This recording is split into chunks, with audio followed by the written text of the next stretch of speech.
Bismillahirrahmanirrahim. Dear viewers, welcome to English Studies with Mohsin Munir. Students, we have a very important thing to share with you regarding how to prepare for MA English. बहुत से students जो कि MA English करने का इरादा रखते हैं उनको बहुत सी इसमें समटाइम वो इसको मुश्किल समझ रहे होते हैं, प्रॉपर इसका उनको कोई मैकेनिज़्म नहीं समझ आ रहा होता, कोई फ्रेमवर्क क्या तैयार करें इसकी तैयारी के लिए। स्पेशली वो लोग जो कि इसको प्रॉपर टाइम नहीं दे पाते या कोई जॉब वगैरह करने वाले हैं, वो इसको किस तरह की स्टडी का प्लान करें, इसको कैसे शेड्यूल करें MA इंग्लिश को इजी सेंस में करने के लिए। ठीक है, तो उस हवाले से कुछ ये गाइडलाइंस हैं जो कि मैं आपके साथ शेयर करने जा रहा हूँ कि कैसे आप MA इंग्लिश को जो है इसकी स्टडी को आसान तरीके से कर सकते हैं। आप एग्ज़ाम्स में अपीयर हो सकते हैं, MA इंग्लिश जो है उसको क्वालिफाई कर सकते हैं। बहुत से लोगों की ये मतलब एक विश होती है कि मैं MA इंग्लिश करूं, लेकिन बहुत से जो हैं किताबें ले लेते हैं और फिर उसका एग्ज़ाम्स में अपीयर नहीं होते या उसको छोड़ देते हैं, किसी और मास्टर्स डिग्री की तरफ स्विच करते हैं। तो उनके पास कोई फ्रेमवर्क, कोई प्लान नहीं होता इसको करने के लिए। ठीक है, कुछ जो स्टूडेंट्स कहीं पे पढ़ रहे हों, ठीक है, वो तो कुछ उनको चलें चीज़ समझ आ रही होती, पता चल रहा होता है। तो बहुत से लोगों को मतलब इसका प्रॉपर जो है क्या चीज़ बेसिकली होनी चाहिए ज़रूरी इसको MA इंग्लिश को करने के लिए, क्या इंपॉर्टेंट 3 गाइडलाइंस हैं, सबसे पहले तो उसकी बात करेंगे हम। ठीक है, तो स्टूडेंट्स MA इंग्लिश करना है तो आपके लिए बहुत ही एक इम्पॉर्टेंट चीज़ जो है वो आपकी लैंग्वेज का इम्प्रेशन है कि how accurate you are in your self writing.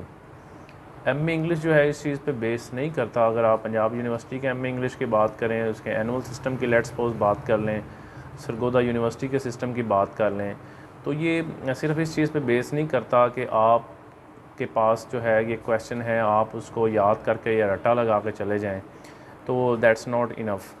आप इतना ज़्यादा लेंथी क्वेश्चन लिखना होता है, वो बंदे के माइंड से स्किप भी हो जाता है। ये है आपकी सेल्फ़ राइटिंग अच्छी से अच्छी हो। तो सबसे पहली चीज़ जो है वो जो मैटर करती है वो आपकी सेल्फ़ राइटिंग है। आप खुद से क्रिएटिविटी अपनी जो है वो उसके साथ लिखें। उसके लिए अहम तरीन चीज़ ये है आप थोड़ी बहुत प्रैक्टिस करें। कोई भी जनरल से टॉपिक्स लेकर, ठीक है, आप अपने मुतालिक लिखें, अपने होम टाउन के मुतालिक लिखें, अपने विलेज के मुतालिक, स्कूल के मुतालिक, कॉलेज के मुतालिक, लाइब्रेरी के मुतालिक, कोई भी ऐसे छोटे छोटे इश्यूज़ जो हैं या कोई और, जैसे आप एसेस वगैरह लिखते रहे हैं। ठीक है, अगर तो आपने एसेस को सेल्फ़ राइट करने की कोशिश नहीं की इंटरमीडिएट लेवल पे या ग्रेजुएशन लेवल पे, तो आपको ख़ुद से थोड़ी सी करनी चाहिए थी। तो एनी हो कोई बात नहीं, आप ख़ुद से जो है ना एक रूटीन बनाएं, रोज़ जो है एक रजिस्टर रखें, उस पे जो है आप सेल्फ़ राइटिंग करें। ठीक है, और किसी से वो कोशिश करें चेक करवाएं, उसमें जो मिस्टेक्स हैं उसको ठीक करें।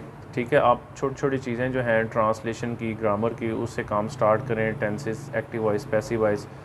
फिर ट्रांसलेशन के लिए मुख्तलिफ़ चीज़ों का इस्तेमाल जो है, जैसे नो सूनर के साथ दैन लगाना है, वो कहाँ पे लगना है, इम्पेरेटिव सेंटेंसेस क्या होते हैं, लेट का यूज़ कहाँ पे करना है, इस तरह टेंसेस वगैरह, ये कोई बेसिक चीज़ें आपकी सेल्फ़ राइटिंग को बहुत बेहतर बनाती हैं। ठीक है, इसके साथ साथ आपकी कुछ वोकेबलरी भी इम्प्रूव होती जाएगी अगर आप प्रैक्टिस करेंगे। तो यानी कि सेल्फ़ राइटिंग ये आपका फ़र्स्ट एंड फॉरमोस्ट चीज़ है कि जो अच्छी होना बहुत ज़रूरी है। अगर आपने क्वेश्चन बहुत अच्छे तरीके से कुछ याद किए हुए हैं, उनको रट्टा लगाया हुआ है, तो स्टूडेंट्स समटाइम ये कहते हैं कि जी हमने तो क्वेश्चन बहुत अच्छे तरीके से सारा लिख के आए हैं, लेकिन उसके उतने नंबर नहीं आए या वो उसमें वो जो है ना वो पास नहीं हुए। तो उसकी असल रीज़न यही होती है कि उन्होंने वो ग्रामेटिकली सारा इनकरेक्ट लिखा होता है। तो अगर आपकी सेल्फ़ राइटिंग ठीक है, आपने ग्रामेटिकली सेल्फ़ राइटिंग आपकी जो है एक्यूरेट है, तो जो है ना वो आपको जो है बेनिफिट देगी। ठीक है, आपका मटेरियल जो है बहुत ज़्यादा जो है अच्छा नहीं भी है, अगर बहुत हाई स्टैंडर्ड का नहीं भी है, लेकिन अगर लैंग्वेज आपकी ठीक है तो वो आपके लिए प्लस पॉइंट होगी। तो सेल्फ़ राइटिंग को बेहतर करना, घर बैठ के रोज़ का कुछ लिखें, किसी को चेक करवाएं, ये बहुत इंपॉर्टेंट चीज़ है। Now let's move toward the second step कि MA इंग्लिश जो है, अगर पंजाब यूनिवर्सिटी के इसके एनुअल सिस्टम की बात करें या सरगोदा सिस्टम की यूनिवर्सिटी की बात करें, आपको पंजाब यूनिवर्सिटी में you have to attempt 4 questions out of 7 questions. तो सरगोदा में आपने भी 4 क्वेश्चंस करने होते हैं, लेकिन 20 मार्क्स के आपके पास ऑब्जेक्टिव भी होते हैं, क्वेश्चन शॉर्ट क्वेश्चंस होते हैं। तो जो जगहों पे आपने जो है ना कोई लेंथी क्वेश्चन एक लिखना होता है, तो आपकी कोशिश ये होनी चाहिए बजाय इसको कोई आप रट्टा लगाएं या आप उसको याद करें। इतना ज़्यादा लेंथी क्वेश्चन जो है वो एज इट माइंड में नहीं भी रहता, तो आपको कंसेप्चुअल होना है। यानी कि आप एक क्वेश्चन प्रिपेयर कर रहे हैं तो उस क्वेश्चन को समझ के प्रिपेयर करें और उसको ख़ुद से लिखने की भी कोशिश करें। जैसे मैं बात करता हूँ, अगर आपको क्वेश्चन आ जाता है पैराडाइज लॉस्ट बुक 1 में से एपिक पे आ जाता है कि पैराडाइज लॉस्ट एपिक है, क्या ये क्लासिकल एपिक्स जो हैं उस तरह की एपिक है, उनकी रिक्वायरमेंट्स को मीट करती है या नहीं करती। आपके पास ये क्वेश्चन है, बजाय कि आप बहुत रट्टा लगाएं, आपको सबसे पहले अपने माइंड से कंसेप्चुअल होकर सिंपल ये लिखना है एपिक क्या होती है। जैसे आप लिखते हैं epic, an epic is a long narrated dignified poem showing the exploits या heroic deeds of a central hero, कि जो किसी हीरो के बड़े कारनामे जो हैं उनको शो करती है। ठीक है, ये एक लॉन्ग नैरेटिव पोएम होती है, कहानीनुमा पोएम जो है, पोएम के अंदर ऐसी। तो ऐसे आपने सबसे पहले उसकी डेफिनेशन कर दी, फिर आपने जनरल सा ये लिख देना जी मिल्टन ने जो एपिक लिखी है पैराडाइज लॉस्ट, ये बहुत आला है। इसको अगर इसका कंपैरिजन आप उसके साथ करें कि होमर जो कि ग्रीक पोइट था, उसने जो इलियड और ओडिसी लिखी थी उससे ज़्यादा बेहतर है, उन्होंने अपनी एक नेशन के लिए लिखी। या वर्जल जो कि रोमन पोइट था, उसने लिखी थी एनिड।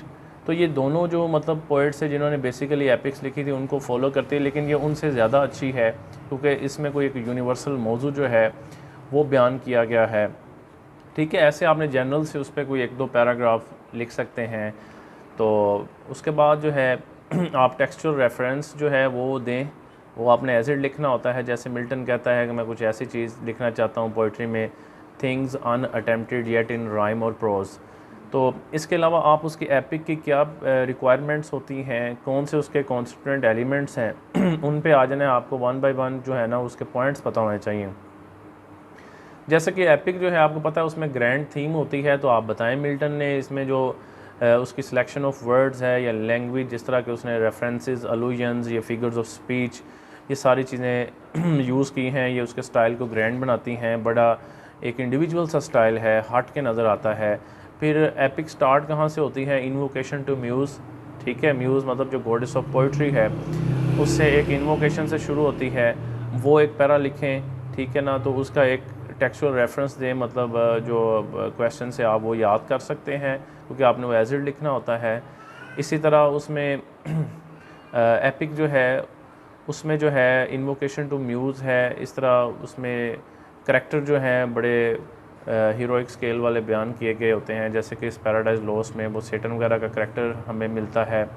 ठीक है, फिगर्स ऑफ स्पीच उसमें यूज़ की गई होती हैं, वो हमें इसमें मिलती हैं। ठीक है, इसके अलावा एपिक जो होती है उसकी थीम बड़ी ग्रैंड होती है, जैसे कि इसमें वो बताई गई है to justify the ways of God to man. ठीक है ना, उसका आपको टेक्सचुअल जो है कोटेशन भी मिल जाएगी, वो साल लिखें। बाकी पैराग्राफ उस पर जो बनाना है आपने, वो आपने ख़ुद से उसको सेल्फ राइट करने की कोशिश करें। और इसी तरह से उसके कोई 5-7 पॉइंट्स प्रोड्यूस करने के बाद आपने लास्ट पे उसके एंडिंग लिखते हैं कि ये सारे जो एलिमेंट्स हैं ये हमें एक एपिक में नज़र आते हैं, लिहाजा ये पैराडाइज लॉस्ट जो है एक क्लासिकल एपिक है। ये क्लासिकल एपिक्स जो कि पास में लिखी गई रोमन या ग्रीक लिटरेचर में, उनकी रिक्वायरमेंट्स को ये मीट करती है। ठीक है स्टूडेंट, तो इस तरह से कॉन्सेप्चुअल हो के एक क्वेश्चन जो है उसके इस तरह से को 5-7-10 पॉइंट्स बनाएं कि ये मैंने लिखने हैं, और आपकी सेल्फ राइटिंग की प्रैक्टिस हो, उस पर आप ये खुद लिख सकते हैं। ठीक है ना, तो इसमें वो रट्टा लगाने वाला कॉन्सेप्ट आपके जहन में नहीं होना चाहिए। तो एक तो चीज़ मैंने आपको बताया, अपनी सेल्फ राइटिंग सबसे पहले अच्छी करें। ठीक है, डेली बेसिस पे थोड़ा थोड़ा लिखें। दूसरे नंबर पे जो है आपने कॉन्सेप्चुअल हो के जो है ना खुद से सेल्फ राइट करने की कोशिश करनी है, और इतनी अच्छी सेल्फ राइटिंग प्रैक्टिस हो कि आप खुद से लिखें, उसमें गलतियाँ ना ग्रामेटिकली।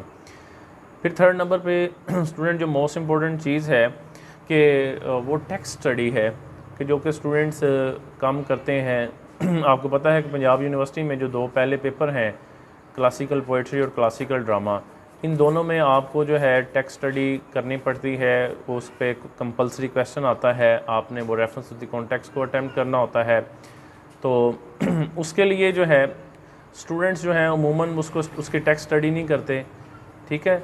तो उसलिए इसके लिए जो है ना, आपको पता है कंपलसरी क्वेश्चन है, आपने कुछ ना कुछ उसकी टेक्स्ट स्टडी भी करनी है। मैं फ़र्दर इसके मुतालिक जो है आप एमए इंग्लिश का किस तरह से बेहतर तैयारी कर सकते हैं, हर सब्जेक्ट पे, हर पेपर पे मैं इसका अलहदा से एक वीडियो भी आपके साथ शेयर करूँगा कि, और टेक्स्ट स्टडी पे मैं करूँगा एक वीडियो शेयर कि आप अगर उसकी फ़ुल टेक्स्ट स्टडी नहीं कर सकते तो एग्ज़ाम पॉइंट ऑफ व्यू से कौन सी ऐसी सिलेक्टिव स्टडी आपको कर लेनी चाहिए, टेक्स्ट स्टडी जो है पोइट्री की और ड्रामा की, कि उसमें से आप रेफरेंस टू द कॉन्टेक्स्ट जो है ना उसको अटेम्प्ट करने की पोजीशन में हो, ठीक है। तो ऐसी आपके साथ शेयर की जाएगी जो कि गैस की बेस पे होगी, और बहुत चांसेस हैं कि उसमें से आपको रेफरेंस टू द कॉन्टेक्स्ट आएगा, ठीक है।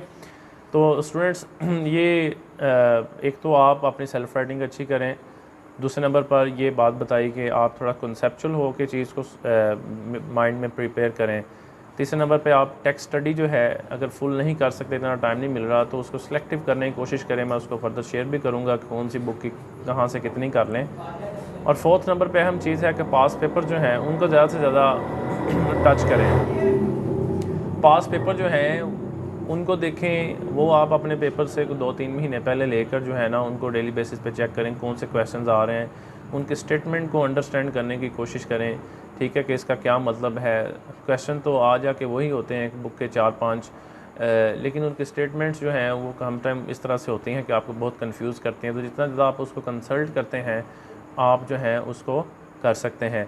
अगर ये पास पेपर आप जब करते हैं तो उनमें से कोई ऐसी स्टेटमेंट जो कि आपको नहीं, आप उसको अंडरस्टैंड कर पा रहे, तो आप उसको कमेंट में क्वेश्चन को लिख सकते हैं कि इनके इस क्वेश्चन की समझ नहीं आ रही, तो मैं उस पर आपको ब्रीफ सा जो है ना उसकी अंडरस्टैंडिंग बताऊंगा कि इस क्वेश्चन में क्या पूछा जा रहा है या इसका आंसर किस तरह से होना चाहिए।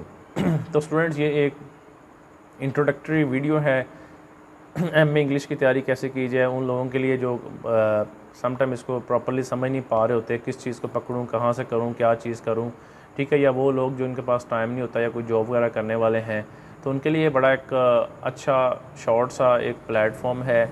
इस चीज़ के मुताबिक जो है ना वो अपने आप को अपना थोड़ा सा टाइम निकाल के जो है ना इसकी तैयारी कर सकते हैं जिस अंदाज से बताई गई है। होपफुली जो है it will benefit them a lot.